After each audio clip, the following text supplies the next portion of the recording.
Aujourd'hui, nous découvrons les centres sacrés près de Cusco qui nous permettront de travailler avec les énergies des 4 éléments, le feu, la terre, l'air et l'eau. Ces centres sacrés sont Pambo Machai, Puka Pukaha, Kengo et Sakswai Waman. Et vous remarquez que le premier élément, ou l'élément qui est visible en fonction, c'est l'eau, comme vous le voyez. Ça, c'est une des premières fontaines qu'on a ici. Mais au moins pendant 2 décennies, quand j'ai visité l'endroit, l'eau ne coulait pas. Alors c'était récemment, pas très loin, qu'ils ont restauré certains accès pour faire venir l'eau jusqu'ici. Ce qui indique que, de certaine manière, cette fontaine n'était pas en marche, ne fonctionnait pas, qu'il n'avait pas fini, en fait. Et comment est-ce qu'on sait ça? Est-ce que vous remarquez, vous avez observé le type de pierre, vous avez une idée quel type de pierre c'est ça? Non, c'est des ancas, oui, mais quel type de pierre, de matériel? Ah oui. C'est du grès? Du grès, c'est de quoi? Non. C'est du calcaire. C'est du calcaire. Et le calcaire, normalement, c'est une sorte de pierre relativement fragile. Ce qui veut dire que si on imprègne une certaine force, à la fin, on peut arriver à le déstabiliser, couper, casser et tout ça. Mais même l'eau peut faire ça.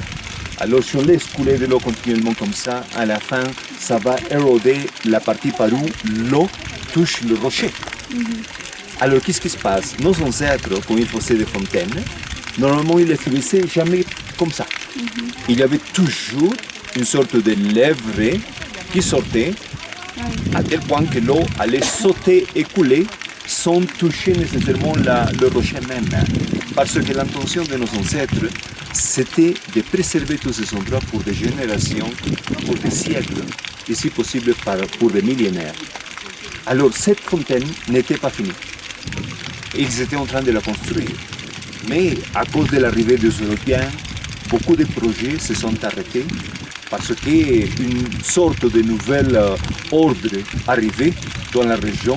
Alors le peuple, la civilisation est devenue un peu coincée par la situation politique du moment, alors que l'ordre des grands projets s'était arrêté. Alors, ce type de construction va nous donner déjà l'idée sur les autres constructions qu'on va aller voir ailleurs. Cette construction, on l'appelle architecture organique. Et pourquoi est-ce qu'on l'appelle organique? Parce que vous allez remarquer qu'il n'existe pas 2 pierres de la même taille. En précision, il n'existait pas dans l'architecture de nos ancêtres 2 pierres de la même taille.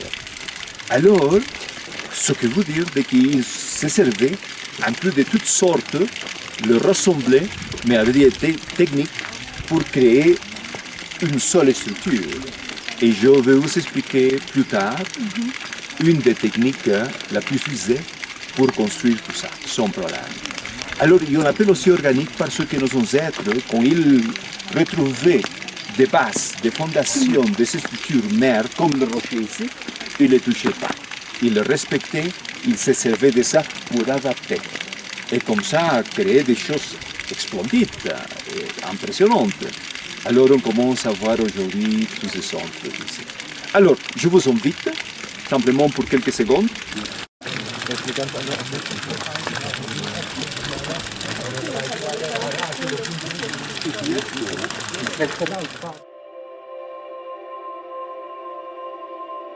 c'est par là que l'eau sort et commence à tomber.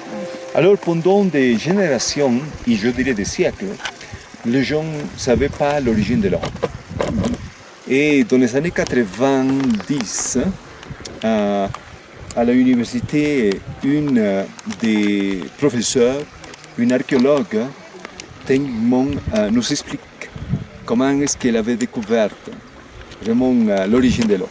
Qu'est-ce qui se passe, c'est qu'avec son équipe, elle est partie dans les parties plus hautes, plus élevées de la montagne. Et c'est là qu'ils ont commencé à mettre des produits chimiques et des couleurs dans différents endroits des petits ruisseaux aux sources d'eau. Et à la fin, c'est comme ça qu'ils ont découvert, après quelques temps, que certains produits arrivaient ici. Et comme ça, ils ont su reconnaître. Ça, c'était très intéressant. Mais elle n'a jamais révélé l'origine exacte, mais elle nous a expliqué. Alors ça, c'était très intéressant. Alors, on sait bien comment est-ce qu'elle le faisait. Parfait. Alors, par ici. Ce qu'on aimerait faire un petit moment de connexion avec cet élément de l'eau. Et pour ça, si vous avez compris le principe de que ça dépend de la fréquence personnelle dont où on est, techniquement on peut affecter certaines réalités. Alors, et pour ça, je vais vous inviter pour être tranquille, trouver la place, assis comme ça, assis, ou si tu te sens bien comme ça, Daniel, ou assis comme tu veux. Et on va faire un petit exercice ici avec la fréquence de l'eau. Alors, et pour ça, je vais vous inviter, suivant notre respiration, retrouvons notre position confortable. On va faire un petit exercice. Et dans cet exercice, on va placer nos mains comme si ça se trouvait en face de cette eau.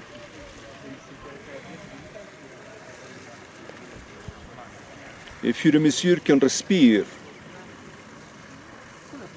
sentez comment ces molécules d'eau pures, vivantes, transparentes, pures, arrivent à nous toucher. Et sentez vos mains qui se nourrissent avec cette fréquence d'eau.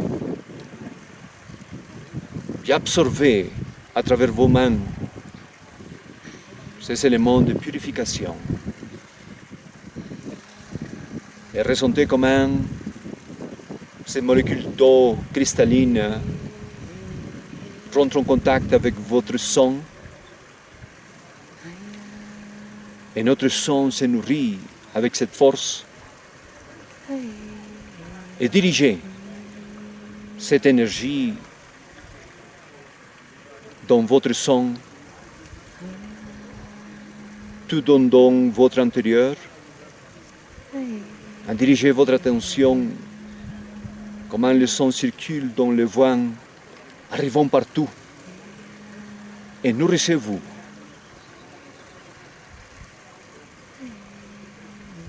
Et respirez pour être consciente de que cette danse interne est en train de se passer.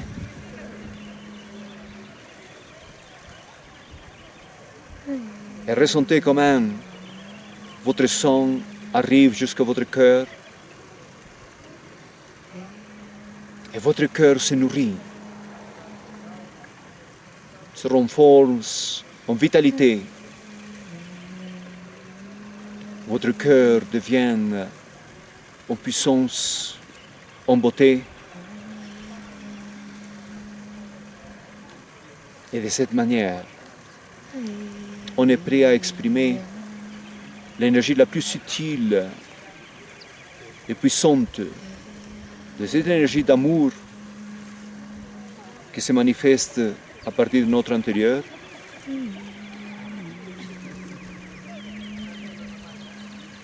Et comme ça devenir un être pur, un être lumineux, un être nettoyé pour suivre le chemin dans cette terre de magie et que la Pachamama continue à nous guider. Respirez profondément.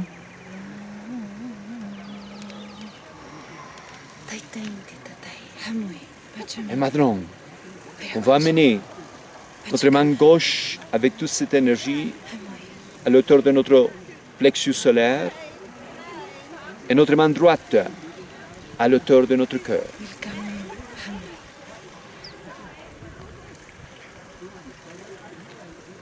Amenons de cette manière les énergies de la terre et du ciel dans notre intérieur et préparer notre fréquence pour tout ce qui doit nous arriver pendant ce séjour et en révérence au gardien de ce centre, à cet élément de l'eau, Wilkaunu, pour être présent avec nous et nous aider dans ce moment. Et comme ça, on se sent déjà intégré à notre espace, à l'alentour, et on revient. Soyez bienvenus. Parfait. La salutation dont on va vous inviter plusieurs fois de le faire, la main gauche à plexus solaire, la main droite au cœur, c'est une manière assez ancienne. Au moins 3000 ans, la culture Tiwanaku Prianka avait fait des affiches en pierre qui nous montraient les prêtres gauche. Alors ce n'est pas une invention, et ça se trouve publié une photo dans mon livre L'éveil du primat. Alors quand on vous invite des fois à suivre ça, c'est par des raisons. Et ça c'est très intéressant parce que la gauche amène l'énergie de la terre et la droite du ciel. Et quand vous embrassez quelqu'un, faites attention comment est-ce que vous le faites. Généralement, vous faites ça, cœur à cœur. Très intéressant comment c'est le mouvement naturel qu'on fait. Parfait, bienvenue. Bienvenue.